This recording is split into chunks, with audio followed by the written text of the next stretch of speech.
Baik, Assalamualaikum warahmatullahi wabarakatuh. Alhamdulillahi rabbil alamin. Assalatu wassalamu ala asyrafil anbiya'i wal mursalin wa ala alihi wa ashabihi wattabi'ina wa tabi'ihim bi ihsanin ila yaumiddin, amma ba'd.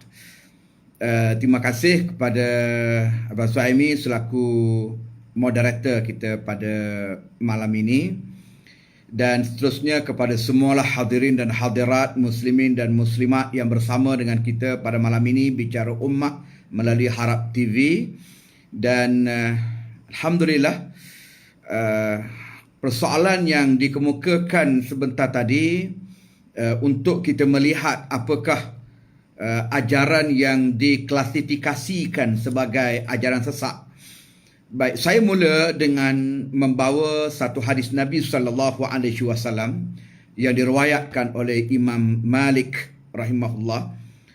Sabda Nabi SAW, taraktu fikum amrain lan tadillu ma tamassaktum bihima kitab Allah wa sunnata nabiyhi sallallahu alaihi wasallam. Maksudnya, aku tinggalkan kepada kamu dua perkara. Tidak akan sesat selama-lamanya jika sekiranya kamu berpegang teguh dengan dua perkara ini, iaitulah kitab Allah dan sunnah Nabi-Nya sallallahu alaihi wasallam. Dalam Al-Quranil Karim, Allah sebut, "Wa man yakfur billah wa malaikatihi wa kutubihi wa rusulihi wal yaumil akhir faqad dhalla dhalalan ba'ida." Surah An-Nisa ayat 136. Maksudnya, barang siapa yang mengingkari Allah dan malaikatnya dan kitab-kitabnya dan rasul-rasulnya dan juga hari kiamat, hari akhirat, maka sesungguhnya dia telah sesat dengan satu kesesatan yang sangat nyata, yang sangat jauh. Baik, berdasarkan kepada ayat dan hadis Nabi yang saya bacakan tadi, mudahnya ialah ajaran yang diklasifikasikan sebagai ajaran yang sesat ialah ajaran yang bertentangan dengan Al-Quran dan Sunnah. Bertentangan dengan Al-Quran dan Sunnah, dijadikan satu ajaran, maka itu adalah ajaran yang salah. Kalau mengikut kamus Melayu kita lah, kamus Dewan ya Fahmi, dia sebut, dia kata tak ikut jalan hak betul. Tak ikut jalan yang betul tu mana sesat lah. Umpamanya kita pergi ke satu arah, lepas tu kita beritahu, kata minta maaf lah tadi sesat jalan. Maknanya salah jalan. Salah jalan tu ialah sesat. Dari segi kepercayaan, dari segi perbuatan, maka dia sesat dalam kepercayaan dan dia sesat dalam perbuatan. Menyimpang daripada jalan kebenaran, maknanya itu satu takrif kepada kesesatan. Kalau kita tengok pada panel bahagian perancangan dan juga penyelidikan Jabatan Kemajuan Islam Malaysia JAKIM, ajaran sesat tu dia ada takrif dia. Dia sebut, dia kata ajaran ataupun amalan yang dibawa oleh orang Islam ataupun orang-orang yang bukan Islam yang didakwa berdasarkan kepada Islam ataupun didakwa tidak berlawanan dengan dasar-dasar dan ajaran Islam, tetapi sebenarnya ajaran dan amalan tersebut adalah berlawanan dengan akidah dan syariat Islam berdasarkan kepada Al-Quran dan Sunnah, maka ajaran itu dianggap ajaran sesat walaupun dia dibawa oleh orang Islam, ataupun mungkin dibawa oleh orang bukan Islam tapi dia kata dia ambil daripada Islam, walhal bercanggah dan bertentang dengan Al-Quran dan juga As-Sunnah. Itu mudah. Jadi mudahnya klasifikasi ajaran yang sesat ini ialah suatu ajaran yang kalau ikut mazhab kita Ahlussunnah wal Jamaahnya ialah bertentangan dengan Al-Quran, bertentangan dengan Sunnah, dengan ijma' ulama' dan juga dengan qiyas yang muktabar. Jadi ini termasuklah dalam soal keyakinan, soal akidah dan juga soal perlakuan seperti melakukan pemujaan ataupun ritual sesuatu amalan ataupun melalui kenyataan, melalui ucapan, sama ada kenyataan itu lisan, ucapan ataupun kenyataan itu tulisan. Seperti hari ini ditulis di Facebook, di media sosial dan seumpamanya. Jadi itu adalah ajaran yang sesat, ajaran yang menyeleweng. Ajaran yang betulnya ialah ajaran Islam. Wa anna hadza sirati mustaqima fattabi'uh wa la tattabi'us subul fatafarraqa bikum an sabilih. Ini yang Allah sebut dalam Al-Quran. Sesungguhnya inilah jalanku, jalan hak betul, jalan yang lurus. Jalan ini ulama dia tafsir makna sirati itu dengan maksud Al-Quranil Karim. Ada ulama dengan dia menyebut dengan makna al-Islam. Kilahuma sawa. Sebut makna Quran apa betul? Sebab Quran itu menjadi sumber kepada Islam. Sebut makna Islam apa betul? Sebab Islam itu diambil daripada Al-Quran yang diturunkan oleh Allah Subhanahu wa taala. Jadi sesungguhnya jalanku, jalan yang betul, jalan yang lurus, yang tidak sesat, yang tidak menyeleweng ni ialah Islam. Fattabi'u, kamu kena ikut jalan itu. Wala tattabi'us subul, jangan ikut jalan lain. Maknanya jalan yang lain daripada Islam. Jalan yang lain daripada Islam itu adalah merupakan penyelewengan. Fatafarraqa bikum an sabilih, nanti kelak kamu akan menyeleweng daripada ajaran Islam. Jadi abami, ciri-ciri mudah kita nak kena ajaran sesat ni mudah je. Yang pertama sekali, dia hak berlaku biasalah kalau dalam negara kita ni, jenis hak style ngaku jadi nabi. Dia ngaku dia jadi nabi. Dia kata dia nabi Melayu, terima wahyu. Ini memang sesat lah tu, mudah. Nak kena ciri-ciri dia, nak tengok pada klasifikasi ajaran sesat tu, dia ada dia punya muasafat ataupun ciri-ciri dia. Sebab dalam perkara ni jelas dah pada kita, dalam hadis Nabi pun Nabi sebut dah, dalam hadis sahih Nabi kata wa innahu sayakunu fi ummati salasuna kadzabun kulluhum yaz'umu annahu nabiyyun wa ana khatamun nabiyyin la nabiyya ba'di. Nabi kata sesungguhnya akan ada di kalangan umat aku ni 30 golongan pendusta, yang mana semua ni yaz'umu annahu nabiy, annahu nabiyyun, mereka mengaku mereka tu nabi. Lalu Nabi kata wa ana khatamun nabiyyin, aku inilah penyudah segala nabi, la nabiyya ba'di, dan tidak ada lagi nabi selepas daripada aku. Ini jelas. Jadi siapa-siapa mengaku dia nabi, maka itu secara automatik ajaran itu salah, sesat dan menyeleweng daripada ajaran Islam. Sebab dia bercanggah dengan nas, dia bercanggah dengan sunnah Nabi SAW. Yang kedua, dia dakwa dia tahu benda gaib. Habis semua benda gaib dia tahu. Barang dalam tanah, barang atas langit, barang semua dia tahu belaka. Dia dakwa dia boleh menguasai perkara-perkara gaib. Boleh buat ramalan itu, buat ramalan ini. Itu mudah kita nak kenal ciri-ciri dia. Dan ini memang bercanggah sebab Allah sebut dalam Al-Quran, la ya'lamu man fis samawati wal ard al-ghaiba illallah. Tidak akan tahu orang yang ada langit, orang yang ada bumi akan perkara-perkara gaib illallah, kecuali Allah sajalah yang tahunya. Itu dua. Kemudian yang ketiga ialah dia buat ritual ataupun dia buat suatu amalan-amalan yang ganjil, amalan-amalan pelik. Pelik ni maknanya tak ada sanad, tak ada riwayat, orang pun tak buat, ahli ulama pun tak buat, Nabi pun tak ajar. Tiba-tiba dia kata ni hak agama aja. Dia reka sendirilah maknanya. Sebab kalau benda tu tidak direka, ada sanad, ada riwayat, mari daripada ahli ulama salafus salih, mesti orang lain tahu dan dia tidak jadi barang pelik. Tapi apabila barang pelik ni, maknanya dia seorang je tahu dengan kelompok-kelompok dia. Dia reka sendiri lah tu. Dia reka sendiri maknanya. Dia nak cuba modify ke Islam tu sikit sebanyak. Akhirnya dia jadi suatu benda yang pelik. Tak kira lah kadang-kadang dia puja kerih, macam-macam lah. Pokok, busuk dan macam-macam. Dan yang keempatnya, ni saya sebut rekan-rekan lah malam ni. Mana yang keempatnya, dia ajaran tu hak mari pada dia sendiri. Sebab agama-agama ni kena mari daripada Allah. Agama-agama ni mari pada Tuhan, mari daripada Nabi yang diutuskan oleh Allah. Tiba-tiba dia sendiri kata dia buat agama tu. Dia reka, dia buat sendiri apa semua sekali. Ini memang orang panggil ajaran ni ajaran yang salah lah. Sebab Islam ni dia adalah agama itba', agama ikut. Ikut siapa? Ikut Allah. Ikut siapa? Ikut Rasul. Dia bukan agama ibtida', agama yang direka-reka. Sebab tu Allah sebut ittabi'u ma unzila ilaikum min rabbikum wa la tattabi'u min dunihi awliya qalilan ma tadhakkarun. Ikutlah apa yang telah diturunkan oleh Allah kepada kamu daripada Tuhanmu. Apa dia? Al-Quranil Karim.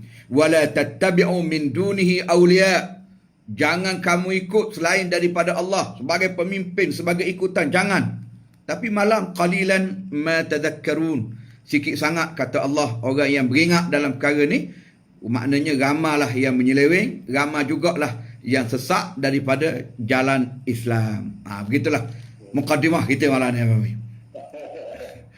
Okey, seterusnya, apakah pandangan Ustaz sebagai pendakwa tentang perkembangan ajaran sesat yang dilihat amat membimbangkan sama ada di dalam ataupun di luar negara pada hari ini?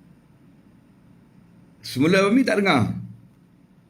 Apakah pandangan Ustaz sebagai pendakwa tentang perkembangan ajaran sesat yang dilihat amat membimbangkan sama ada di dalam ataupun di luar negara pada hari ini? Ya, mengikut pemerhatian ataupun pandangan saya tentang penularan ajaran sesat yang saya lihat mutakhir ni makin berleluasa. Kadang-kadang ajaran tu dia ada nama, dia berbuah nama pada ajaran tu. Kadang-kadang ajaran tu tak ada nama, dia mari buat seorang dia begitu, tetapi bercanggah dengan ajaran Islam. Ataupun mungkin dia mari dalam mimpi ke, dia jumpa mana-mana, dia baca buku, baca kitab, baca seorang, lepas tu dia amal apa semua. Itu adalah contoh bagaimana amalan-amalan itu berlaku tular dalam keadaan dia bertentangan dengan syariat Allah Subhanahu Wa Taala. Dari pandangan sayanya, yang pertama kita kena ingat, kita ni pun tiap kali semayang kita baca ni, ghairil maghdubi alaihim waladdallin. Kita minta dengan Allah Taala ni supaya kita ni tidak termasuk di kalangan orang-orang yang dimurkai oleh Allah dan juga di kalangan orang-orang yang sesat maknanya. Jadi nombor satu sekali, kita umat Islam pastikan kena banyak berdoa, minta petunjuk daripada Allah, jauh daripada ajaran sesat. Sebab kadang-kadang dia mari dengan cara yang halus. Lain antara hak sesat dengan hak tak sesat ni, kadang-kadang macam selah benang je, halus sangat, gelecoh sikit jadi punah. Jadi punah. Itu kita kena amati. Sebab macam contoh sehari dua ni lah, hak cerita tajuk kita ni, agama Melayu ni, dia kata Tuhan satu juga. Tuhan satu, makna agama Melayu ni Melayu yang menyembah Tuhan yang satu. Jadi kalau dengar kepada dakwaan menyembah Tuhan yang satu tu, kita rasa macam betul dah tu, tak sesat lah. Tapi kalau kita perhati molek, dia ada tepat seleweng dia tu. Ini nak kena hati-hati. Sebab tu kita kena minta petunjuk daripada Allah. Kemudian yang kedua ialah kita memang tak dapat tidak kena buat pencerahan. Para alim ulama, para asatizah kita, para tok-tok guru kita, maknanya kena aktif. Kena aktif, dan pendakwa-pendakwa kita tak duduk diam. Mesti kena buat pencerahan. Bukan sekadar kita duk mengajar perkara-perkara yang basic saja, tapi perkara-perkara yang mengelirukan pemikiran dan akidah umat Islam ni, mesti juga kita kena buat pencerahan kepada rakyat, dan biar risalah tu sampai. Sebab biasanya ajaran sesat ni, dia tak main ikut sekolah-sekolah, dia tak main ikut universiti, dia tak main ikut pondok. Jarang sangatlah kalau ada pun orang universiti terjebak. Tapi dia main ikut kapung-kapung, ikut pedalaman. Kalau macam ayah pin tu, hulugan tu. Dia belah-belah besu, dia main ikut ujung-ujung kapung. Dia kira situ tu mungkin orang tak mengaji, orang tak faham sangat agama. Dia target orang hak lagi tu. Ajaran sesat ni, komander dia syaitan, dan dia target orang hak lagi tu. Dia target orang-orang yang tak faham. Jadi kitanya nak bawa Islam ni, pastikan Islam kita biar sampai ke hujung, sampai ke hujung kapung lah maknanya, sampai menyeluruh, supaya umat Islam dapat capai, dapat akses dengan maklumat Islam yang kita bawa. Itu dua. Kemudian yang ketiga, kita kena buat laporan. Abang Mi, kita kena buat laporan. Kalau kita tahu berlakunya ajaran sesat menular di mana-mana, hak tak tahu tak ada arah lah. Kadang-kadang kita tak ada maklumat. Dia buat senyap-senyap, tak ada arah, serah pada Allah Ta'ala. Tapi apabila kita tahu, kena lapor, kena beritahu, maklum, yang sama ada pada pihak polis diraja Malaysia ataupun kepada pihak berkuasa agama. Biasanya perkara-perkara yang berkait dengan ajaran sesat ni, kita rujuk pada majlis agama lah, ataupun jabatan agama, pihak berkuasa agama tempatan ataupun negeri, supaya mereka mengambil satu tindakan cepat untuk membasmi penularan ajaran sesat tersebut.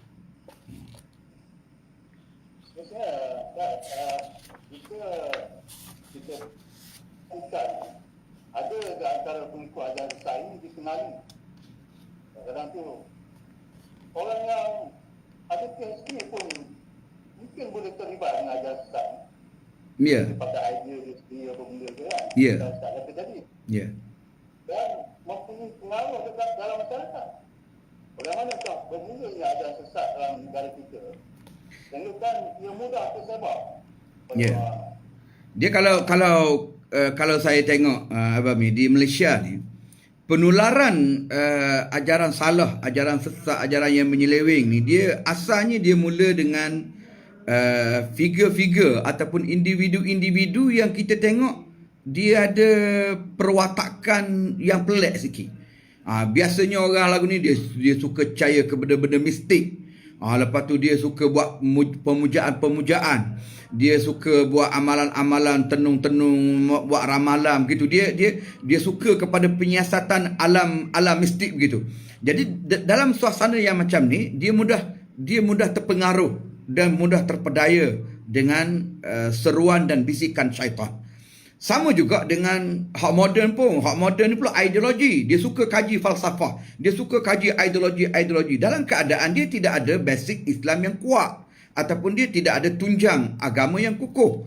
Jadi dia hanya melalui pembacaan, melalui dia mengkagumi tokoh-tokoh, individu-individu, figure-figure tertentu. Tanpa dia mengetahui sebenarnya bagaimana hujung jatuhnya sesuatu ideologi itu atas dasar dan prinsip Islam ataupun menyeleweng daripada Islam. Dia tak nak ukur tu. Jadi apabila begitulah, maka dia akan mudah menyeleweng. Ditambah-tambah lagi lah, syaitan ni memang duk tunggu sama. Sebab syaitan ni dia janji dah dengan Allah Ta'ala. Dia sebut dah. Allah Ta'ala sendiri declare dalam Al-Quran. Qala rabbi bima aghwaytani la uzayyinanna lahum fil ard wa la ughwiyannahum ajma'in illa ibadaka minhumul mukhlasin. Allah sebut dalam Quran, syaitan kata, Tuhan, dengan sebabmu menyesatkan aku, halau aku keluar daripada syurga, aku berjanji nak hias muka bumi ni comel-comel. Maknanya dengan tipu daya dia lah. Nak hias muka bumi ni cantik-cantik dengan penuh tipu daya yang licik. Tujuan dia apa? Wala ughwiyannahum ajma'in. Dia nak menyeleweng dan nak menyesatkan seluruh umat manusia. Illa ibadaka minhumul mukhlasin. Kecuali hamba-Mu yang ikhlas. Hamba-Mu yang taat kepadamu, yang beribadat kepadamu, yang bertawajuh kepadamu. Ni tak ada arah lah. Syaitan tak nak kacak ni.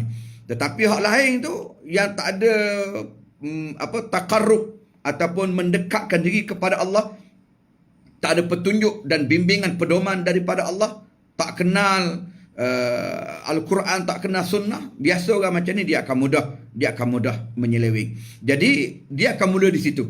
Kemudian dia akan mula gerakan dia akan pasang kaki dia, networking dia.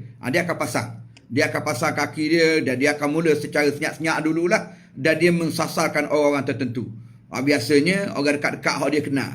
Hak dia ajak, boleh ajak masuk dalam bukit sekali, ajak pergi ujung kampung sekali, mengatik malam-malam sekali. Tu dia boleh dia ajak orang-orang yang tak reti agama.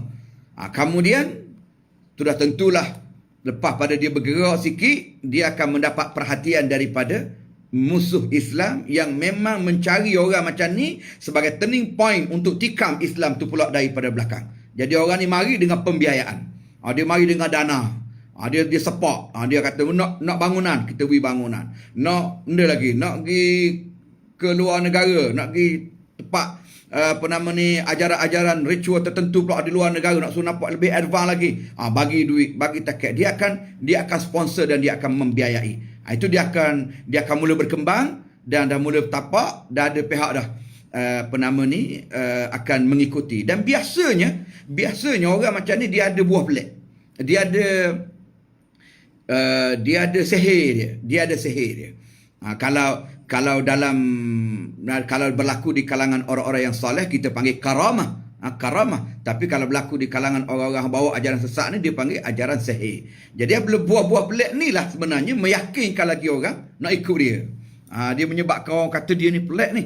Dia boleh buat begitu, dia boleh buat benda ni. Jadi benda-benda sakti ni, maka dia mengelabui mata orang dan ramailah orang ikut dia. Dia biasanya syaitan akan beri kepada manusia-manusia begini sedikit sebanyak buah-buah pelik untuk menyesatkan dia lagi. Dan Dan biasanya pula ajaran-ajaran yang dibawa oleh kelompok macam ni dia kena dengan selera. Dia kena dengan selera. Umpamanya tak payah semayang sebagai contoh. Semayang tu semayang hakikat je. Semayang Zuhair ni bukan ni makam orang kapur, makam orang biasa. Makam kita ni tak perlu semayang dah. Belaga angin molek Orang tak tahu semayang dah. Tiba-tiba masuk ajaran dia tak payah semayang, tak payah puasa, boleh bertukar-tukar isteri umpamanya. Ada juga gitu. Macam contoh ajaran Ayah Pen tu, kalau dah sampai ke peringkat tertentu, dia mimpi anak dia nak nikah dengan orang tertentu, sebelum serah ke tok lelaki dia, serah ke Ayah Pen dulu. Contoh. Jadi dia boleh gitu jadi orang belaga angin lah, maknanya dia kena dengan nafsu dia. Itulah cara lebih-lebih kurang saya nak sebut ajaran sesat ni dia bergerak dan dia menular dalam negara kita.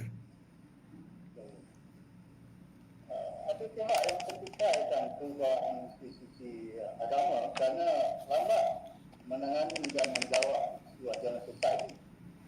Jadi bolehkah Ustaz ceritakan sedikit proses dia yang perlu dilalui oleh institusi agama berkaitan ajaran sesat ini? Dia kalau agensi-agensi agama macam Yayasan Dakwah Islamiah Malaysia, pertama kita tidak ada autoriti untuk penguatkuasaan, untuk menangkap, untuk mendakwa tu tidak ada autoriti. Jadi kita hanya berperanan untuk berdakwah, menyampaikan risalah, mendedahkan di mana tepat tak betulnya ajaran itu, di mana tepat orang panggil menyelewengnya, dan kita membantu untuk memberi pencerahan, memberi ilmu dan juga memberi bimbingan. Dakwah lah, menyeru, ajak kembali kepada ajaran Islam yang betul. Kita boleh buat seminar, kita boleh buat kursus. Itu di bawah tanggungjawab dan di bawah peranan Yayasan Dakwah Islamiah Malaysia.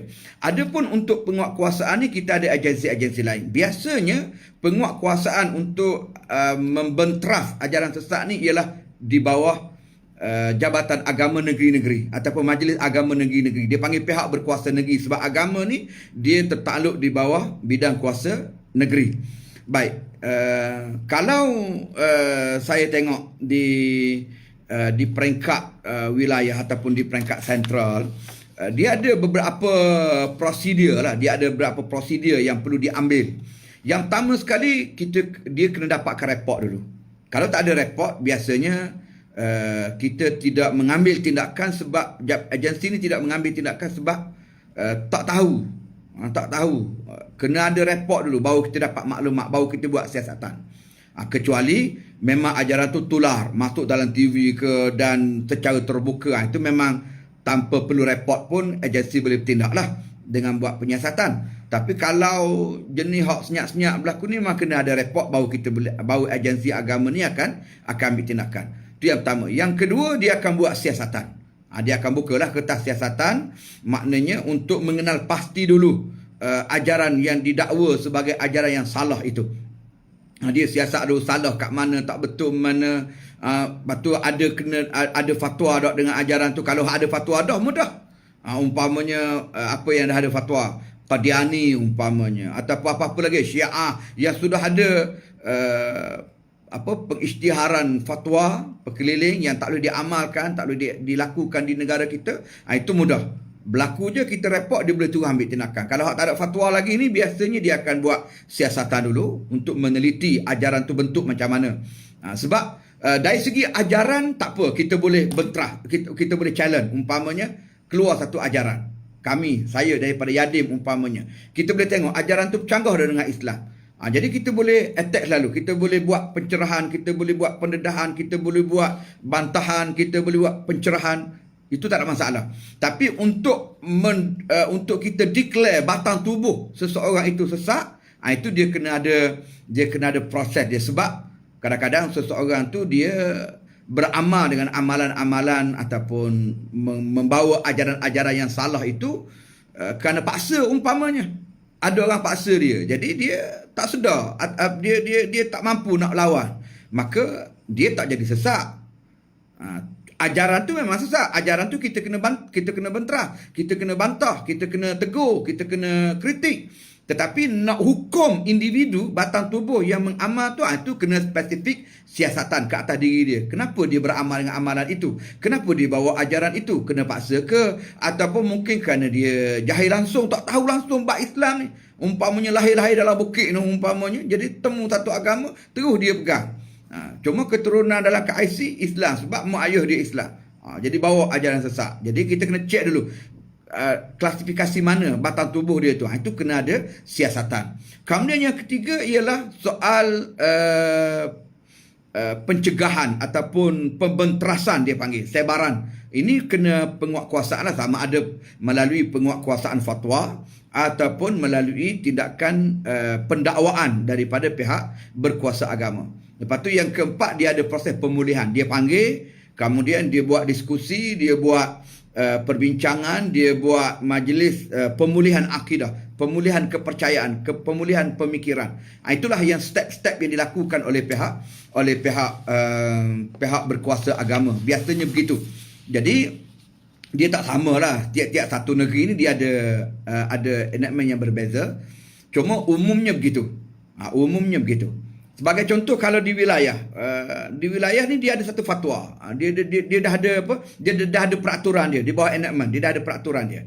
Dalam sebagai contoh Seksyen 3 Akta Kesalahan Jenayah Syariah di wilayah tahun 1997. Di bawah pemujaan yang salah. Dia kata mana-mana orang yang memuja alam semula jadi ataupun melakukan apa-apa sajalah perbuatan yang menunjukkan pemujaan ataupun rasa hormat pada mana-mana orang, binatang, tempat ataupun benda dengan apa cara sekalipun yang menyalahi hukum syarak, itu adalah dikira melakukan suatu kesalahan, dan apabila ia disabitkan boleh didenda tidak melebihi RM3,000 ataupun dipenjara selama tempoh tidak melebihi 2 tahun ataupun kedua-duanya sekali. Itu contoh yang ada dalam Akta Kesalahan Jenayah di wilayah. Jadi saya kira di negeri-negeri pun dia sudah ada peraturan-peraturan tu. Jadi sesuatu perkara ni bila kita lapor, maka pihak berkuasa agama akan lihat di bawah akta mana, di bawah seksyen mana, ataupun bertentangan dengan fatwa mana, maka mereka akan boleh mengambil tindakan. Itu memang kadang-kadang lambat, saya tak nafilah, kadang-kadang lambat. Tidak mudah juga untuk terus kita bertindak drastik. Tetapi walau bagaimanapun, saya sendiri secara peribadi mengharapkan supaya kalau ada report, ada laporan dan benda tu dah tular pun, dah viral pun, maka jangan lengah. Sebab satu hari kita lengah, kita tak tahu berapa ratus, berapa ribu orang yang akan menyeleweng, orang yang akan tersalah akidah kerana terpengaruh. Zaman sekarang zaman cepat, zaman pantau, bukan zaman dulu. Zaman dulu mungkin tak apalah. Zaman ni, zaman Facebook, zaman Twitter ni, dia sebar tu begitu cepat. Begitu cepat. Dia update tu tiap-tiap minit. Tak ada nak jawab kita. Kalau kita tengok Facebook dia tu, dia punya tim dia tu memang secara regular untuk backup dan juga mempertahankan idea-idea dan fahaman-fahaman dia yang sangat mengelirukan, tapi kita tak ada nak challenge sebab dia pantas. Jadi pihak berkuasa kena cepat. Macam contoh baru ni, apabila sebar laman media sosial Sugarbook kan. Jadi ini laman untuk pelacur pula. Untuk pelacur moden dia panggil. Sugarbook. Kita main Facebook, dia main Sugarbook. Jadi hak tu dalam tu memang ada elemen-elemen seks bebas. Jadi ada orang buat report polis.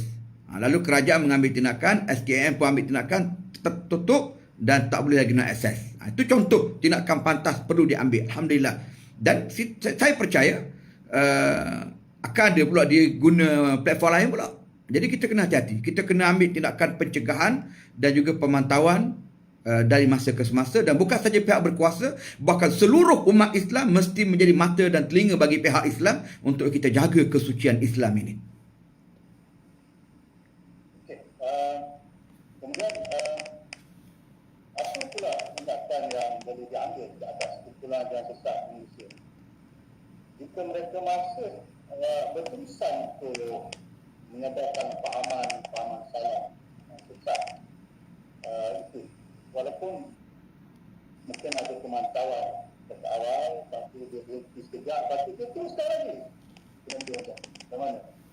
Semula-semula tak dengar, tak jelas Malik. Apakah tindakan yang boleh diambil? Okey, tindakan. Ya, sebagaimana saya sebut tadilah, dari segi tindakan maknanya dia kita ni dalam nak jaga agama ni, nak jaga agama. Yang pertama sekali dakwah, ajak.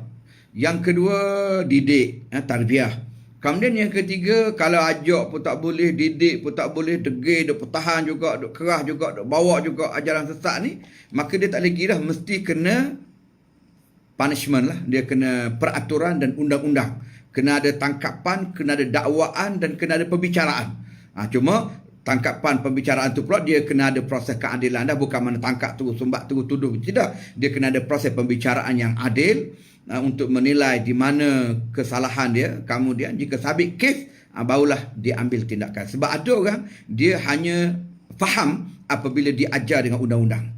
Jadi dia tak lari. Sebab tu kaedah yang digunakan oleh Imam Ghazali, ad-dinu ussun wa sultanu harisun. Agama tu tapak, pemerintah itu pengawal. Famala harisalah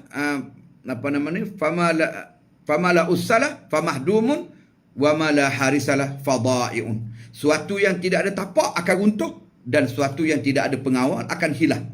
Maknanya agama ni dia diibarat tapak dan dia kena ada pengawal, kena jaga. Pengawal tu pihak berkuasa lah, pihak berkuasa. Jadi daripada situlah insya-Allah maknanya Islam akan senantiasa dapat kita kawal, mudah-mudahan.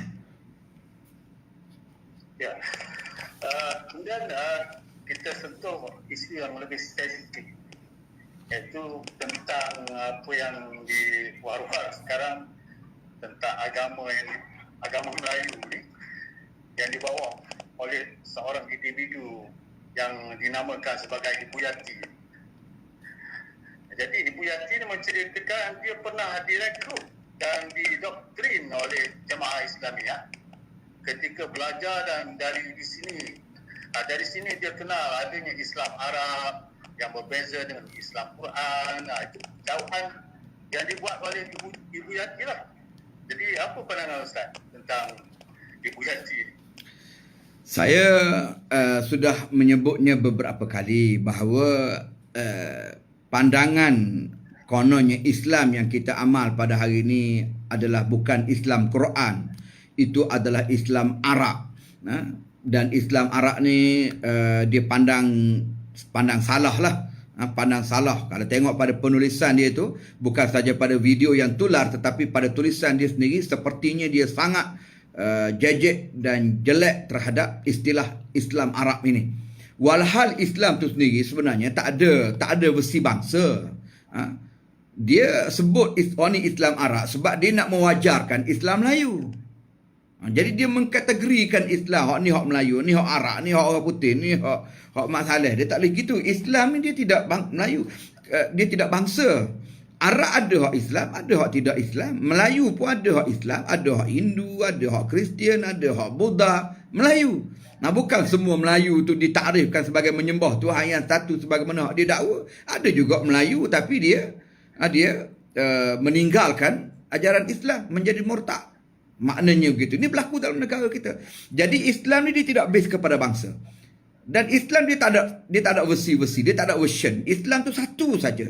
Mari daripada Al-Quran tu. Inna dina indallah al-Islam. Sesungguhnya agama yang diiktiraf di sisi Allah ialah Islam. Jadi Islam ni ad-din yang diwahyukan oleh Allah. Dan Allah utuskan Rasul pula untuk membimbing manusia, untuk bawa manusia, untuk pimpin manusia berdasarkan kepada Al-Quran. Jadi oleh kerana itu sumber Islam ni di dua je, Quran dan hadis. Quran dan hadis. Jadi kalau dia sebut Islam ni banyak version. Jadi dia sangat bercanggah. Islam itu hak version-version lain itu bukan Islam. Islam satu je lah, Quran dan Sunnah. Jadi kalau dia, dan sebenarnya saya duduk tengok cara dia duduk cakap Islam Quran ni, Islam Quran, Islam Arab. Dia sendiri pun tak faham Islam Quran tu apa. Islam hak dia kata Islam Quran tu tak, dia sendiri pun tak nampak. Dia pun banyak kenyataan-kenyataan dia maknanya menolak pandangan-pandangan Al-Quran tu sendiri. Kita akan sebut maknanya sebagai contoh apabila dia bercerita tentang Islam Al-Quran. Jadi suatu yang tak ada dalam Al-Quran tu dia tolak. Dia tolak. Padahal Islam ni sumber dia ada juga daripada hadis Nabi. Jadi dia dah jadi mirip kepada Jemaah Quran Malaysia yang menolak hadis ataupun golongan anti hadis. Itu adalah suatu kesilapan yang besar yang berlaku daripada pemahaman meletakkan Islam ni kepada pelbagai version. Satu aspek lagi Abang Min, saya tengok penggunaan Islam Arab yang dia duk bawa ni sebenarnya ialah dia tolak, dia sebut Islam Arab adalah untuk dia tolak. Dia kata kita kena tolak Islam Arab ni. Dan kononnya kita hanya menerima Islam Quran saja. Sebenarnya istilah yang dia guna tu sebagai satu dummy je. Dummy untuk dia tolak ajaran Islam tu sendiri. Dan dia mencetuskan satu kekeliruan di kalangan umat Islam. Contoh saya bawa apabila dia sebut, dia kata Islam Arab ni kalau sentuh lelaki dan perempuan bukan mahram, haram hukum dia. Padahal Al-Quran tidak haram, cuma batal wuduk je. Dia mula nak main. Dia nak mula main. Padahal kalau nak kira, betul lah benda ni ada khilaf. Soal batal wuduk sentuh tak ada khilaf. Tapi cara dia pergi tu ialah dia nak attack. Dia nak attack dan dia nak tolak fahaman yang mengatakan bersentuh lelaki perempuan yang mahram itu haram. Sebab apa? Quran kata batal wuduk ya. Padahal Nabi SAW dalam satu hadis Nabi sebut li an yut'ana fi ra'si ahadikum bimikhyat min hadid khairun lahu min an yamassa imra'atan la tahillu lahu. Yang mana Nabi kata bahawa kalau sekiranya kepala seseorang itu ditusuk dengan jarum ataupun dengan besi, dengan jarum besi maknanya, kepala tu ditusuk dengan jarum besi, maka dia lebih baik daripada menyentuh seorang perempuan yang tidak halal baginya. Maknanya Nabi marah. Ini satu hadis yang diriwayatkan oleh At-Tabarani dalam Mu'jam Al-Kabir. Yalah, walaupun saya sebut tadi, walaupun bab sentuh perempuan ni hukum dia tu ada khilaf, boleh ke tak boleh, batal wuduk apa semua sekali. Tetapi apa yang saya nak sebutnya, dia timbulkan perkara ni kerana dia nak cetuskan polemik, penolakan kepada hukum. Satu, baiklah tak apalah, kebetulan dia sebut ni ada khilaf. Tapi di sana sebagai contoh, kalau perkara-perkara yang berkait dengan akidah umpamanya menimbulkan kekeliruan, itu lagi berat. Tadi bab sentuh perempuan tak apa lagi, dia pergi sampai akidah. Umpamanya dia kata ni hak saya ambil ni, hak dia dakwa lah, hak dia tulis dalam Facebook dia, hak dia tulis sendiri. Dia kata Islam agama yang terakhir kepada umat manusia. Agama yang pertama ni bukan agama Islam, agama isu silam. Kita nak sebut budak erti. Isu silam, dia kata. Agama tu hak mula-mula sekali. Hak itulah yang diturunkan kepada Melayu. Dan sekaligus dia kata tu adalah agama yang pertama yang diturunkan oleh Allah, oleh Tuhan. Dia tak sebut Allah, disebut oleh Tuhan kepada semua makhluk yang diciptanya. Jadi agama yang Islam hari ni agama hak terakhir dah, dia kata. Hak pertama dulu ialah isu silam. Jadi Islam ni ambil daripada perkataan isu silam. Begitu. Lepas tu hak agama asalnya dia kata itulah agama yang hak sebut ilaha, ilara, ilama tu. Atau aku Melayu. Itu dia kata hak asalnya. Jadi hak akhir ni dia kata dah banyak penyelewengan dah. Dah banyak orang panggil pindaan dah kepada Al-Quran. Jadi saya kira ini adalah kemuncak ataupun satu statement yang sangat bahaya, yang sangat bercanggah dengan ajaran Islam. Dan apa yang saya tengok juga dia sebut, dia kata Islam yang terakhir ni, kitab dia Al-Quran diturunkan kepada orang Arab, diturunkan di tanah Arab kepada Nabi Muhammad sallallahu alaihi wasallam, tetapi dia kata Islam ni bukan agama Nabi Muhammad. Dia main situ sikit. Dia main. Dia kata Islam ni bukan agama Nabi Muhammad. Islam ni adalah agama bapa kamu, Ibrahim. Dia guna istilah tu. Yalah, saya tahu dia ambil daripada ayat Quran lah. Wajahidu fillahi haqqa jihadih wajtabakum wama ja'ala alaikum fid din min haraj millata abikum Ibrahim. Gitu. Jadi ada dalam Quran, berjihadlah kamu di jalan Allah dengan sebenar-benar jihad. Dialah Allah yang telah memilih kamu, maknanya untuk melaksanakan apa yang Allah perintah. Dan Allah jadikan ke atas kamu ini dalam, Allah tidak jadikan ke atas kamu ni dalam urusan agama ni suatu kepayahan. Millata abikum Ibrahim. Dan itulah agama bapa kamu Ibrahim. Jadi dia ambil situ. Dia kata Islam ni bukan agama Muhammad. Dia ambil situ. Padahal dalam konteks ayat ni, dia bukan nak mengasingkan bahawa Islam itu hak agama Ibrahim, bukan agama Muhammad, bukan begitu.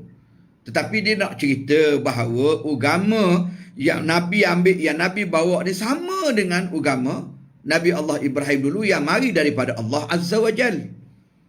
Tapi dia tak faham konteks. Dia tak faham konteks. Allah sebut wasammakumul muslimin min qabl wa fi hadha liyakuna ar-rasul shahidan 'alaikum wa takunu syuhada'a 'alan nas. Jadi jelas dalam ayat ni, faqimus salah wa atawuz zakah wa atasimu billah huwa maulakum fa ni'mal maula wa ni'man nasir. Ni kita boleh rujuk dalam surah Al-Hajj ayat 78. Jadi nak sebutnya bahawa cara dia faham Quran, cara dia terjemah Quran, cara dia ambil kefahaman Quran tu, dia guna akal dia. Dia tak guna kaedah ilmu Al-Quran, ilmu Islam tu sendiri. Ini yang jadi rosak dia. Ini yang jadi menyeleweng ni. Pada ayat tadi tu, dia bukan menafikan bahawa Islam tu agama Muhammad. Dia bukan menafikan. Cuma nak sebut bahawa Nabi kita Muhammad sallallahu alaihi wasallam juga adalah agama Islam seperti dengan bapa kamu. Bapa kamu dalam konteks ni ialah Nabi Allah Ibrahim, Abul Anbiya, bapa kepada Nabi. Sebab di sana ada ayat lain yang lebih jelas lagi. Allah sebut dalam Al-Quran, umpama dalam suratul Maidah. Kita boleh tengok dalam suratul Maidah. Allah kata, Al-yawma ya'isal ladhina kafaru min dinikum fala takhshawhum wakhshawun. Al-yawma akmaltu lakum dinakum wa atmamtu alaikum ni'mati wa raditu lakumul islam dina. Pada hari ini, hari yang maknanya orang-orang kafir telah berputus asa terhadap agama kamu. Maka janganlah kamu takut kepada mereka, tapi takutlah kepadaku. Dan pada hari ini, kata Allah Subhanahu wa ta'ala, aku sempurnakan bagi kamu agama kamu, dan aku lengkapkan ke atas kamu nikmatku, dan aku redha bagi kamu Islam itu sebagai cara hidup kamu, sebagai agama kepada kamu. Jadi jelas Allah sebut dalam Quran, wa raditu lakumul Islam dinan. Aku redha bagi kamu Islam sebagai agama. Artinya agama yang dibawa oleh Nabi itulah agama Islam. Islam itu agama Nabi, agama Nabi kita Muhammad sallallahu alaihi wasallam. Tapi mudah-mudah je dia batal, mudah-mudah je dia nafi. Padahal dengan pemasyhuran ayat ni jelas bahawa Islam itu adalah agama Nabi kita Muhammad sallallahu alaihi wasallam. Dan Nabi kita Muhammad ni dia ada syariat yang diutuskan oleh Allah melalui Al-Quran. Jadi apabila dah mari Nabi diutuskan oleh Allah, zaman kita ni zaman Nabi lah, maknanya kita ni umat Nabi Muhammad. Jadi Nabi ni dibawa syariat yang sendiri, hak-hak yang diutuskan oleh Allah kepada Nabi sendiri, dan menasahkan syariat Nabi sebelum. Walaupun Nabi hak dulu tu betul, Nabi Musa, Nabi Isa, Nabi lain-lain tu betul belaka, mari daripada Allah. Tapi bila mari Nabi Muhammad, dia ada syariat dia sendiri, dan dia menasahkan, dia memansuhkan syariat yang terdahulu. Umpamanya syariat dulu, syariat Nabi Adam umpamanya, boleh nikah silang. Adik-beradik nikah silang. Adik-beradik hak kembar ni nikah dengan adik-beradik hak kembar di sini. Sebab masa tu tak ada zuriat lagi. Tak ada orang panggil orang lagi. Jadi dia kahwin silang. Itu syariat zaman tu. Zaman lain ni tak boleh pakai dah syariat tu. Ini contoh dia syariat yang Nabi bawa ni, dia akan menasahkan. Bukan saja pada syariat apa ni? Bukan saja pada hukum. Bukan saja pada syariat. Bahkan nak baca kitab pun tak boleh. Nabi marah dah. Pernah berlaku satu hari Sayyidina Umar dia mari jumpa dengan Nabi. Dia bawa satu cebis ayat, tulisan. Kalau ikut riwayat tu, apa nama ni, kitab Taurah. Dia mari jumpa dengan Nabi. Kemudian dia baca depan Nabi. Dia baca depan Nabi. Lepas dia baca depan Nabi tu, Nabi kata, "Amtuhawwikuna fiha ya ibn al-Khattab?" Apakah kamu ni masih ragu lagi? Meragu lagi ke dengan Quran ni, wahai? Keliru lagi ke maknanya? Mu tak yakin lagi ke? Wahai Ibn Khattab. Maknanya Sayyidina Umar dalam keadaan begitu mu baca lagi tulisan Taurat ni. Lalu Nabi kata, "Wallazi nafsi biyadih." Demi diriku yang berada dalam genggamannya. Laqad ji'tukum biha bayda naqiyatan. Sesungguhnya telah datang kepadaku ni orang panggil agama yang suci dan bersih. Aku ni telah mari bersama dengan kamu, diutuskan oleh Allah, bawa satu agama yang suci, yang bersih, yang disebut sebagai bayda naqiyah.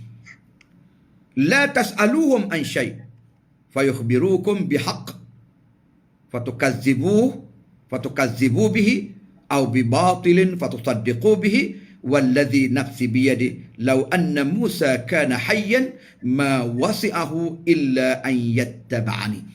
Kata Nabi SAW, agama yang baik ni, agama yang suci, agama yang mulia ini, yang aku bawa pada hari ini, kalau nanti datang Nabi Musa AS, Nabi Musa hidup lagi, kalaulah Nabi Musa tu hidup lagi zaman Leni ni, Nabi Musa pun akan ikut aku. Nabi Musa pun akan ikut syariat aku ni. Dia tak boleh bawa syariat dia sebab dia hidup di zaman aku. Nak sebutnya bahawa Islam yang Nabi bawa ni, itulah Islam. Bukan kita nak kena pakar hak zaman dulu. Hak Nabi pun tak boleh nak pakar hak lama. Kena pakar hak Nabi Muhammad, tak boleh pakar hak Nabi Ibrahim, tak boleh pakar hak Nabi Musa. Ini kan pula hak isu silam ke apa ke, hak tak tahu jalur kok mana, hak tak tahu rasul kok mana, hak tak tahu kitab kok mana. Lagilah maknanya tak boleh. Walaupun dia dakwa ini agama asal. Kalau agama asal sekali pun dah mari dah agama Islam, mari dah agama hak Nabi bawa, mansuh dah hak lain tu. Kena pakar hak Nabi bawa. Kalau dia tak pakar juga, maknanya dia tolak Nabi. Sini isu dia. Sini isu dia. Di sinilah isu dia. Bila datang je Islam, dia mari lafaz la ilaha illallah Muhammad Rasulullah. Tidak ada Tuhan yang layak disembah melainkan Allah, dan Muhammad itu adalah utusan daripada Allah Subhanahu wa taala. Jadi mudahnya isu silam dan ini hak kata agama Melayu ni, apa ke nama dia, semua ni jadi batal belaka. Semua jadi batal belaka dengan datangnya, walaupun dia dakwa isu silam ni agama yang menyembah Tuhan yang satu. Macam ni dakwaan dia tu, ilaha, ilara, ilama ni adalah agama yang menyembah Tuhan yang satu. Situ ramai orang keliru. Mana tak syirik sembah Tuhan yang satu. Tapi dia ada sikit tempat gelecah di situ. Tempat gelecah dia ialah dia tolak. Dia kata ni agama hak kita nak kena pakar, kita kena terima. Agama Islam ni maknanya agama awal yang dah ada, yang dah seleweng. Tu dia bubuh Arab tu. Dia letak Islam Arab, senang nak tolak. Version dia ni Islam Quran lain. Ada tulisan dia sebut, dia kata Islam sampai 30 lebih version. Quran ni ada 30 version. Jadi ini satu dakwaan yang sangat keterlaluan, yang saya kira dia adalah sesuatu yang sangat bercanggah dengan syariat Allah Subhanahu wa taala. Padahal Islam ni, Bami, Islam ni Allah sebut dah dalam Quran. Dia ni wahyu. Dia ni wahyu. Islam tu wahyu. Bukan ambil daripada isu silam dah. Islam tu ada dalam Quran. Yang pertama saya sebut tadi dalam surah Ali Imran ayat 19. Inna dina indallah al-Islam. Allah sebut sesungguhnya agama yang diterima, yang diiktiraf di sisi Allah ialah Islam. Dalam surah Al-Imran juga ayat 85 Allah Taala kata wa man yabtaghi ghairal islam dina falan yuqbala minhu wa huwa fil akhirati minal khasirin. Barang siapa yang cari lain daripada Islam sebagai agama, dia cari hak lain daripada Islam sebagai cara hidup, falan yuqbala minhu, maka dia ditolak, dia tertolak. Wa huwa fil akhirati minal khasirin, dan di akhirat dia terdiri di kalangan orang-orang yang rugi. Rugi di akhirat ni neraka lah. Dalam surah As-Saff umpamanya Allah kata wa man azlamu mimman iftara 'ala Allahil kadhib wa huwa yud'a ila al-islam. Siapa lagi yang lebih zalim daripada orang yang maknanya membohongi Allah, mendustakan ayat Allah, dalam keadaan dia tu yud'a ila al-islam, telah pun diajak dan telah pun diseru kepada Islam. Wallahu la yahdil qaumaz zalimin, dan Allah tidak akan beri petunjuk kepada orang-orang yang zalim seperti ini. Tadi ayat surah Al-Maidah kita baca sekali lagi tadi. Raditu billahi rabba, raditu lakumul islam madina. Aku telah redha bagi kamu Islam sebagai agama. Jadi perkataan Islam tu bukan mari daripada isu silam. Tak ada dalam Quran tu isu silam tu. Jadi kalau dia kata dia tu Islam Quran, tolak Islam Arab, Islam Quran, lepas tu isu silam tu dia ambil mana? Nak sebagai satu agama tu, agama Melayu tu ambil mana? Kata dia kata Islam ni ambil daripada isu silam. Mana dakwaan dia, mana ayat dia, mana hadis dia, mana nas dia. Jadi ini nampak-nampaknya Quran pun dia tolak. Bukan setakat dia sudah pergi kepada isu Arab, version Islam Arab, Islam Quran pun dia tolak. Gitu. Baik, Ustaz. Jadi kumpulan ajaran sesat mungkin tempat khas untuk amalan ritual mereka. Pulau Besar Melaka pula didakwa menjadi tempat ritual kumpulan agama Melayu. Pada pandangan Ustaz, ciri-ciri lokasi yang bagaimana dan mengapa ia menjadi pilihan untuk mereka beroperasi di lokasi tersebut? Mungkin ada apa-apa yang khusus. Wallahu alam lah, saya pun tak tahulah kenapa tempat tu dia jadi pilihan untuk dia ke. Macam kalau macam Ayah Peng dia pergi pilih Hulu Besu. Lepas tu tak lama kemudian dia pilih atas langit pula, dia jadi kerajaan langit. Jadi kenapa dia pilih tempat tu wallahu alam, dia adalah dia punya mungkin fahaman dia, kepercayaan dia apa semua. Tapi dalam Islam ritual-ritual ataupun amalan-amalan yang berkait dengan tempat ni, dia mesti ada nas. Dia mesti ada nas. Umpamanya sembahyang berjemaah di masjid dapat pahala gitu gini. Lepas tu Nabi kata kalau nak pergi ziarah, tidaklah bersangatan ziarah melainkan pada beberapa tempat seperti Masjidil Haram, Masjidil Aqsa, Masjidil Nabawi. Lepas tu ada pahala-pahala sekian. Ada kelebihan. Itu pada kelebihan-kelebihan tempat. Kalau kita nak set kelebihan tu, dia kena ada sumber dia kena ada nas, dia kena ada dalil dia mana. Jadi kalau hak jenis mai pergi ikut dah jumpa bukit, kata bukit jumpa patah, kata patah jumpa pula, kata pula ni ni boleh tahan nak dakwa lah maknanya. Jadi tu saya tak tahulah sebab saya dak ikut amalan tu. Jadi pada sayanya tempat dalam Islam ni dia ada nas dia tak boleh ikut dah kata gitu.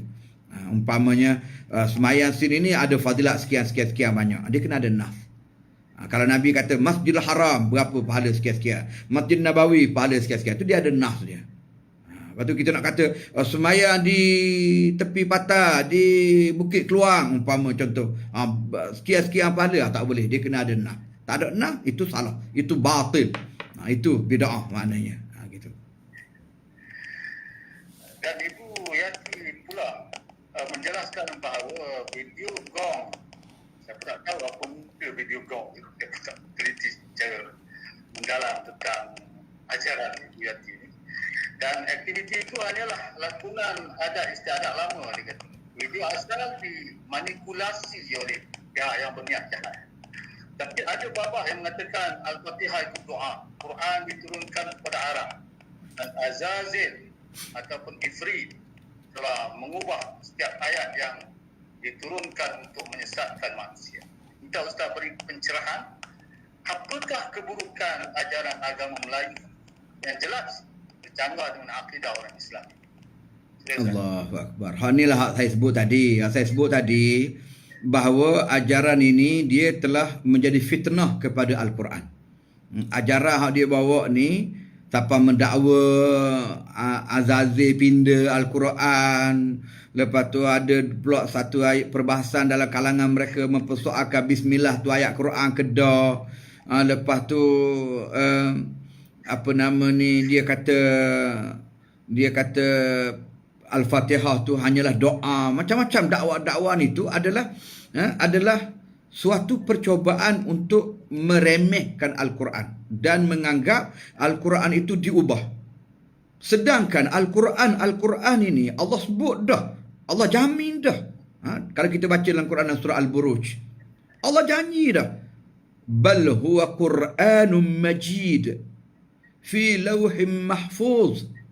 Bahkan itulah dia Quran Majid. Majid ni maknanya yang terpelihara, yang mulia, yang tinggi, yang tulen maknanya. Yang sangat hebat. Dia bukan kata-kata manusia, dia bukan syair, dia bukan sihir. Fi lawhim mahfuz, dan dipelihara di lauh mahfuz. Itu kedudukan Al-Quran. Bukan sembarangan. Tetapi malangnya, dia mudah-mudah je kata Quran tu telah dipindah. Maknanya dia telah ragu terhadap Quran. Kalau dia ragu pada Quran, rosak akidah, rosak iman. Allah sebut dalam Quran, zalikal kitab la raiba fih hudan lil muttaqin. Demikian itulah Al-Quranil Karim, tidak ada keraguan sikit pun padanya, dan dia menjadi petunjuk kepada orang bertakwa. Dan kalau dia kata Quran ni Azazil pindah apa semua, itu satu bentuk, satu fitnah kepada Quran dan satu keraguan dia kepada ketulinan Al-Quran yang diturunkan oleh Allah Subhanahu wa taala. Jadi orang macam ni tak ada cara lain dah. Quran Tuhan cabar dah dalam Quran, dalam surah Al-Baqarah ayat 23 kita boleh tengok macam mana Tuhan cabar orang ni. Wa in kuntum fi raibin mimma nazzalna ala abdina fa'tu bi suratin min mithli wada'u syuhada'akum min dunillah in kuntum sadiqin. Jika sekiranya kamu ragu dengan apa yang telah kami turunkan ini, kata Allah kepada hamba kami Muhammad sallallahu alaihi wasallam, bawa mari surah lain. Dah tak mau pakai Quran ni. Ada mana? Mana nak tengok kitab? Nak tengok surah mana yang boleh challenge Quran. Wada'u syuhada'akum min dunillah. Mu panggillah cerdik pandai kamu selain daripada Allah. In kuntum sadiqin, kalau kamu benar dalam dakwaan kamu. Buruk tak buruknya, dahsyat tak dahsyatnya kefahaman yang macam ni, Abang Mi, menafikan satu huruf saja daripada Al-Quran sudah boleh merosakkan iman dan akidah kita. Satu huruf je dia nafi. Dia tak percaya huruf ba pada Bismillahirrahmanirrahim umpamanya. Dia tak percaya waktu tu. Dia kata ni bukan Quran. Boleh rosak akidah, boleh rosak iman. Sebab tu iman tu dia kena yakin. Iman, makna iman kepada Allah, iman pada Quran, iman pada kitab ni dia kena yakin sungguh-sungguh. Dia tak boleh main lebih kurang, sekali pegang sekali lepas, tak boleh. Ya ayyuhalladzina amanu, wahai orang-orang yang beriman. Wahai orang-orang yang beriman yang Allah sebut ni. Wahai orang-orang yang beriman dalam surah An-Nisa. Aminu billahi wa rasulihi wal kitabil ladzi nazzala ala rusulihi. Nazzala ala rasulihi, nazzala ala rasulihi wal kitabil ladzi anzala min qabl wa man yakfur billahi wa malaikatihi wa kutubihi wa rusulihi wal yaumil akhir faqad dhalla dhalalan ba'ida. Very clear Allah sebut dalam surah An-Nisa ayat 136.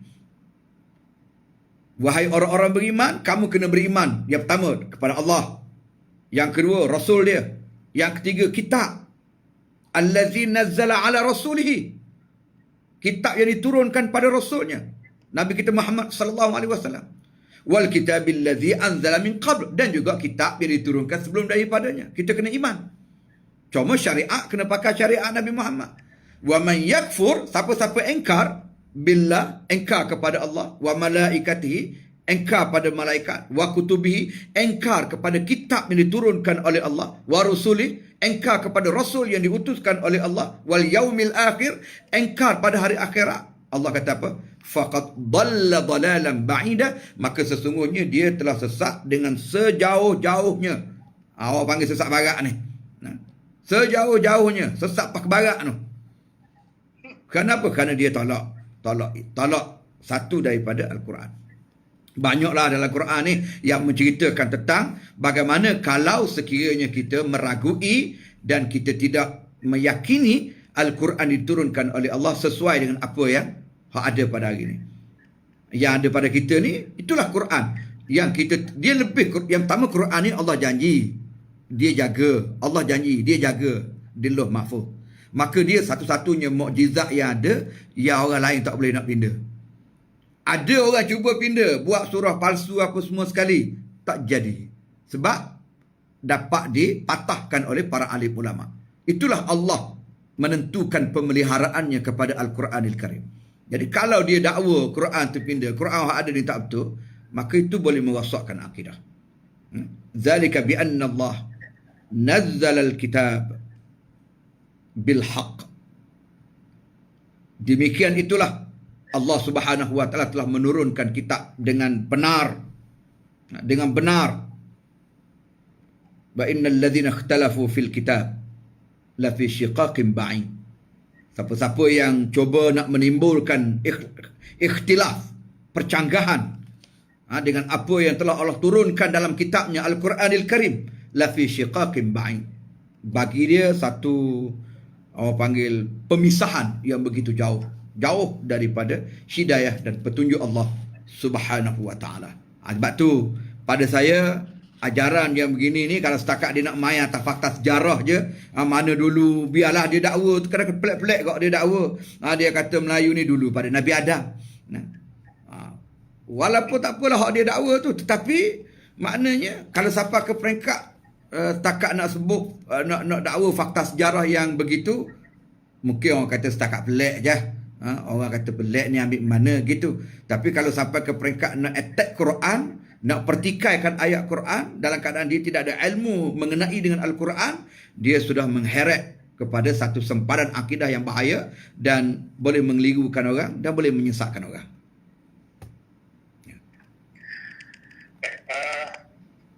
Jadi Ustaz sebut tadi tentang ilaha, ilara, ilama tadi kan. Timbul kekeliruan dalam cara agama Melayu ini menyembah Tuhan. Menyebut kalimah tadi, aku Melayu sebanyak 7 kali dan ritual lain. Dan kononnya tradisi lama Melayu. Tapi apa yang kita lihat, mereka hanya mengubah cara ibadat asal kepada ritual mereka sendiri. Pada pandangan Ustaz, kenapa mereka pilih kaedah ini? Macam mana Ustaz? Dia mudahnya kerana jahil tentang konsep ketuhanan. Jahil tentang ilmu berkenaan dengan usul dalam agama, yang disebut sebagai usuluddin. Jadi lalu dia mari reka-reka begitulah. Main nak reka-reka begitu. Dia agama dia tak boleh reka. Tak boleh reka. Dia dakwa, dan dakwaan dia tu pun kadang-kadang bercanggah antara satu sama lain. Sekali dia kata gini, sekali dia kata gini. Dia tulis lagu lain, apabila kita tanya dia jawab lagu lain. Mula-mula dia kata itu bukan acara agama, itu hanya lakonan untuk ada istiadat Melayu lama dulu. Tapi apa hak dia tulis sebelum daripada dia kata itulah upacara agama. Itulah agama Melayu dulu. Dia kata orang Melayu dulu sembahyang lah gitulah. Sebut ilaha, ilara, ilama. Ilah tu makna Tuhan. Ha tu makna mentari. Ra tu makna bulan. Ma tu makna bintang. Jadi dia kata itu Tuhan yang menjadikan matahari, yang menjadikan bulan, menjadikan bintang. Degi kau tu. Padahal pada kita, dia tak perlu dah kita nak sebut. Tak perlu dah kita nak sebut apa nama ni? Apa dia panggil?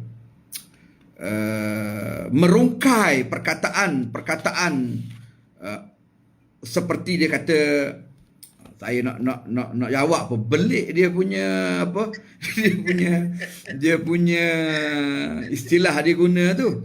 Sebab dia kata dia sebut gini, dia kata ilaha ilara ilama ni, dia kata ni adalah Tuhan yang satu. Itu tepat keliru tu. Disembah oleh orang Melayu. Ni hak dia tulis ni. Dulu dipanggil agama Melayu. Dan dia dakwa ni agama Melayu ni agama hak tadilah. Yang pertama yang Tuhan turunkan. Nama hak Susilam tadi tu. Agama terakhir ni Islam ambil daripada Susilam. Dia kata Islam ni baru 632 tahun. Sedangkan agama Susilam ni belum daripada Adam cipta lagi. Ni berat ni. Belum pada Adam cipta lagi. Lepas tu dia kata salah satu daripada cara sembahyangnya ialah lafaz ilaha ilara ilama. Sambil-sambil tangan tu dia kata kena perapak, angkat macam sembah. Macam sembah, angkat tak dai macam sembah raja tu dia kata.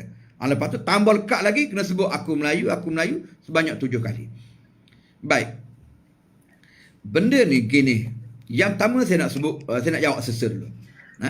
Yang pertama dia kata agama ilaha ilara ilama ni hak Melayu dulu. Dan dia turun belum Nabi Adam. Situ pun karut dah. Situ pun karut dah. Kita tahu Nabi Adam ni, dia berakar daripada syurga lagi. Daripada syurga Nabi Adam ni. Siapa kata? Bukan kita kata.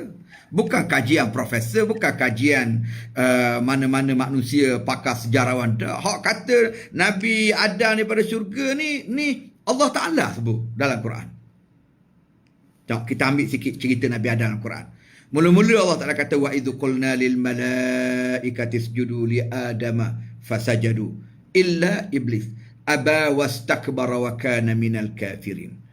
Lepas tu Allah Ta'ala kata wa qulna ya adam uskun anta wa zawjukal jannah wa kula minha ragadan haitsu syi'tuma wa la taqraba hadhihi syajarah fatakuna minaz zalimin. Ini daripada surah Al-Baqarah ayat 34 sampai ayat 35. Allah Ta'ala kata, ingat, dia kata ke malaikat, dia nak buat malaikat, dia kata ke malaikat, hendaklah apa nama ni, ingat cerita ni, ketika mana kami, kata Allah, beritahu pada malaikat, usjudu li Adam, semua kena sujud pada Nabi Adam.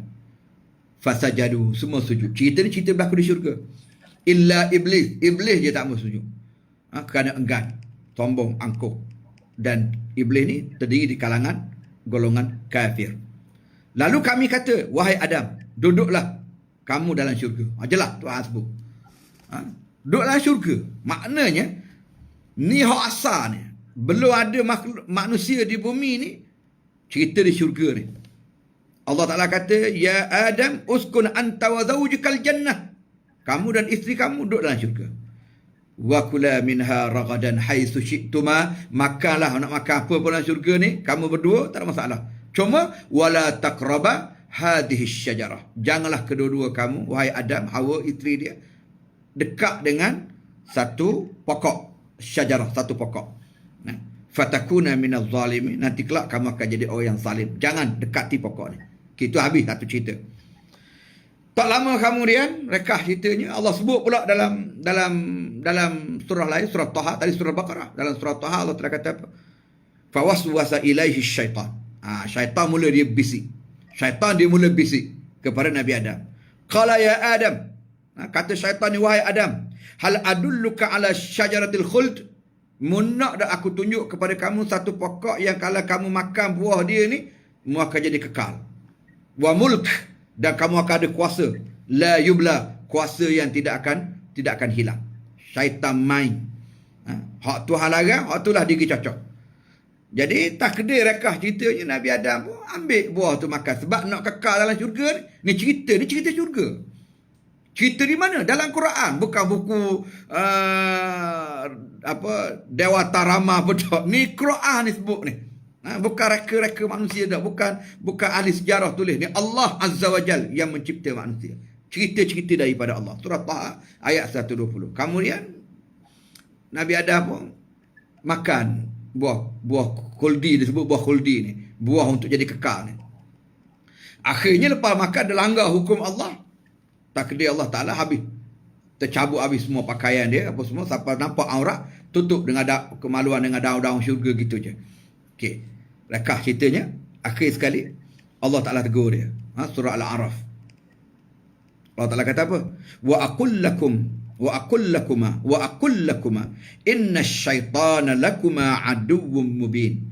Bukankah aku dah kata dah, syaitan ni adalah merupakan musuh yang nyata bagi kamu berdua. Yang ikut syaitan tu buat apa? Allah Ta'ala marah.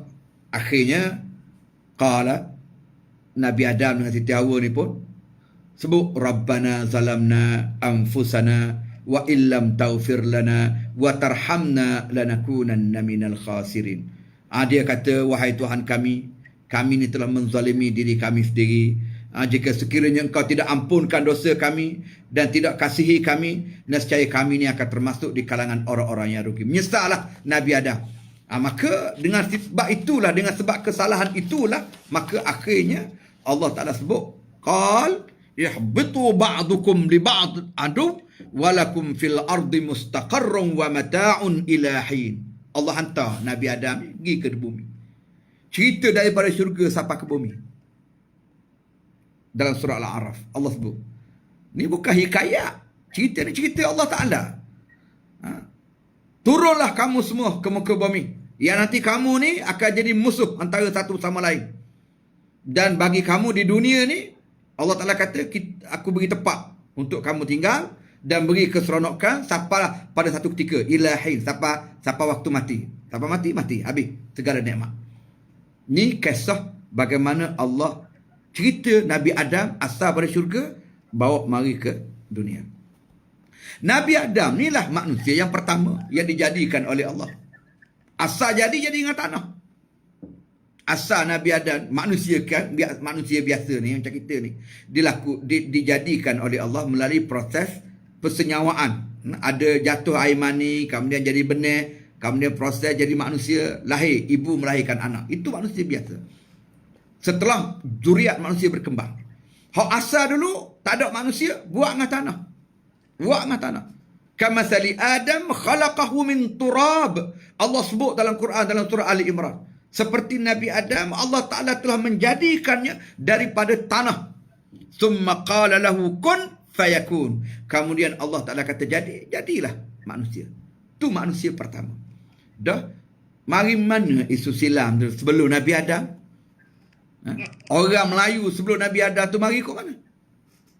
Cerita tu mari ke mana? Manusia lain tu melalui proses biasalah. Sebab Allah Ta'ala kata, wallahu khalaqakum min turabin summa min nutfatin summa ja'alakum azwaja. Ini Allah sebut dalam surah Fatir. Bagaimana Allah jadikan kamu, Nabi Adam tu, daripada tanah. Kemudian hak selepas-lepas tu dijadikan daripada nutfah, titisan air mani, yang kemudian dijadikan bagi kamu berpasangan-pasangan hidup sampai ramai manusia atas muka bumi. Itu satu cerita pasal hak dia dakwa kata agama Melayu ni awal pada Nabi Adam lagi. Lepas tu yang kedua pula dia kata Allah Ta'ala ni, Allah ni nama hak Arab bagi, dia kata. Bukan Tuhan Allah. Tu nama kepada Tuhan. Arab bagi, Arab pandai-pandai lagi bubuh nama Tuhan tu Allah. Dia sebutlah, dia kata asal Allah Ta'ala ni Allah, dia kata nama Tuhan dia, Tuhan bulan apa, God, moon God apa benda. Kita nak sebut dah erti, minta maaf lah nak sebut dah erti, tapi dia kata itu lepas tu Allah tu Tuhan bulan orang Arab jahiliah dulu. Lepas tu ada anak dia, ada nama Allata, Al-Uzza, Al-Manna. Dia tulis gitu. Tak apalah waktu tu. Lepas tu dia kata, dah kerana mari Tuhan zaman Arab pun ambil nama tu jadi nama Tuhan Allah. Ngaruk. Sebab perkataan Allah ni, Allah Ta'ala sendiri bubuh nama. Betul, Tuhan tu satu. Sebagaimana dia dakwa Tuhan tu satu. Tapi salah dia apabila dia kata Allah Ta'ala tu Arab lagi bubuh nama. Allah Ta'ala yang bubuh nama. Allah sebut dalam Quran, dalam surah Al-A'raf, Inna rabbakumullah alladhi khalaqas samawati wal ard fi sittati ayyam. Allah Ta'ala kata sesungguhnya Tuhan kamu ialah Allah, Tuhan yang menjadikan langit, bumi dalam masa 6 hari. Allah sebut terang. Allahul ladzi khalaqas samawati wal ard. Allah lah yang menjadikan langit dan bumi. Wa anzala minas samai ma'a. Dan Allah turunkan daripada langit air. Fa akhraja bihi minas samarat. Dan dikeluarkan daripadanya tumbuh-tumbuhan yang hidup subur setelah hujan turun ke bumi. Rizqan lakum, menjadi rezeki bagi kamu. Allah sebut dalam surah Ibrahim. Allah Ta'ala sebut nama dia tu Allah, Tuhan yang menjadikan langit. Jadi tak perlulah dia kata nak menterjemah Tuhan yang satu ni kena sebut ilaha. Ha tu makna bintang. Tuhan yang menjadikan, ha tu apa? Matahari. Tak. Saya tak ngapa lagi waktu. Ilah, ha tu apa, ra tu apa, ma tu apa gitu. Dah apa dah. Okay. Jadi dia kata ilaha tu Tuhan yang menjadikan matahari, Tuhan yang menjadikan bulan, Tuhan yang menjadikan bintang. Jadi nak sebut kata Tuhan yang menjadikan matahari, Tuhan yang menjadikan bulan, Tuhan yang di bintang tu kena sebut nah. Ilaha ilara. Tak perlu. Tak perlu pergi situ. Kalau hak tu kalalah andai hak tu sejarah Melayu lama, tak usah pakai tu. Sebut Allah. Sebut Allah tu dia jawab selalu dah. Sebab apa? Allah tu apa makna dia? Lafzul jalalah tu. Lafaz al-jalalah. Lafaz yang maha tinggi, yang maha agung. Allah tu. Zat al-jalalah itu. Apa makna Allah? Alladhi khalaqas samawati wal ard. Dialah Tuhan yang menjadikan langit dan bumi. Tak sebut dah. Ilaha ilara ilama tu. Jadi langit, jadi bintang, jadi nak sebut habis jadi kayu, jadi batu, jadi sungai. Ada dia Allah tu lengkap semua dah. Dia begitu kaedah dia.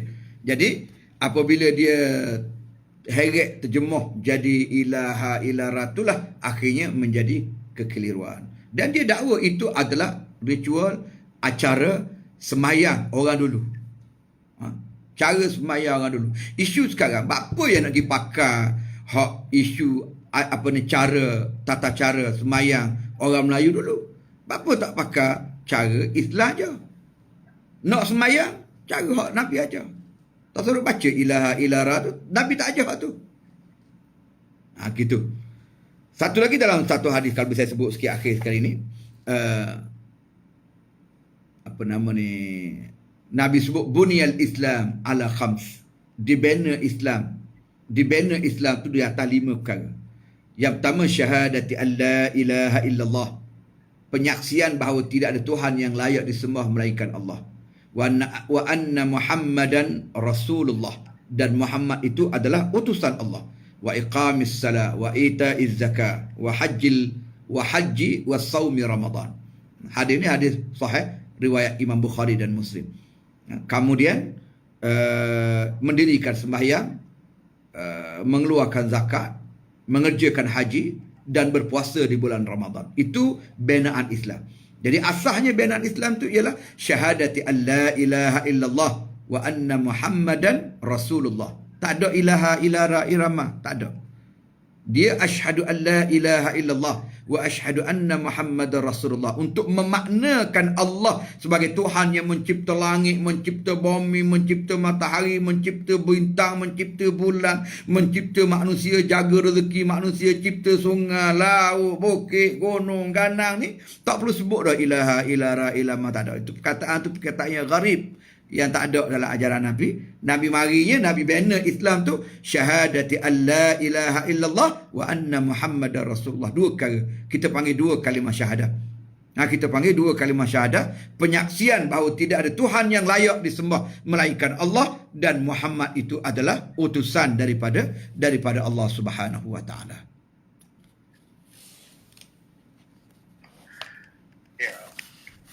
Kumpulan agama Melayu ini cuba mengajak orang ramai untuk menjadi Melayu dengan hujah agama Islam yang kita anuti telah diseleweng oleh orang Arab dan juga Azazil.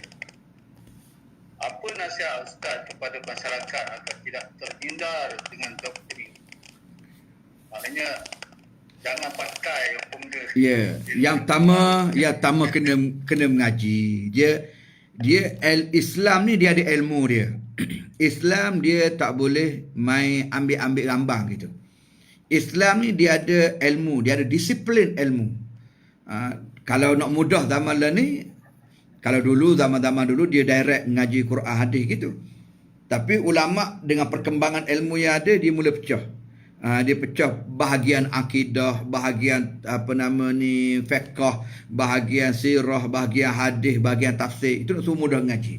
Nak suruh kita mudah nak capai, nak akses dengan luahnya ilmu Islam. Semua tu ada disiplin pengajian dia sendiri. Nak tafsir Quran kena faham ulumul Quran. Bukan boleh main ambil dalam internet kat, tengok nama makna dok super, nak makna dia beza sikit, sudah jadi jeng. Dia duk bahas masalah solat. Ada tepat terjemah solat, ada tepat terjemah semayang. Jadi dia pun hurah lah, semayang ni lah hak betulnya, hak asal, sembah yang apa semua sekali. Solat ni hak Arab. Dia jadi keliru habis gitu.